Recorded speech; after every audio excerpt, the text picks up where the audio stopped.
चौधरी शुजात हुसैन चयो आहे त मुल्क में सियासी ऐं मुआशी इस्तेहकाम अणटर आहे। आम चूंडूं वक़्त ते थियण घुर्जनि, जॾहिं त गॾिजी कमु कंदासीं त मुल्क बची वेंदो।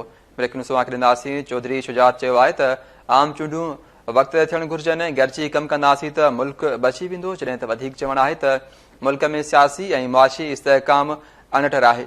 ब्रेकिंग न्यूज़ वांखे ॾींदासीं। नासिरीन, चौधरी शुजात चयो आहे त आम चूंडूं वक़्त ते थियण घुर्जनि, गॾिजी कमु कंदासीं त मुल्क बची वेंदो। चौधरी शुजात चयो आहे त इमरान ख़ान समेत समूरनि असेंबली मेंबर्स खे पार्लियामेंट में वापसि अचणु घुर्जे।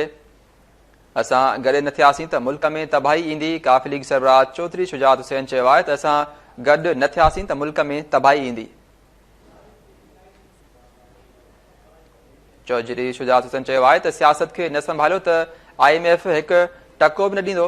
छा चूंडूं महांगाई ऐं बेरोज़गारी जे ख़ात्मे में मददगार साबित थींदियूं?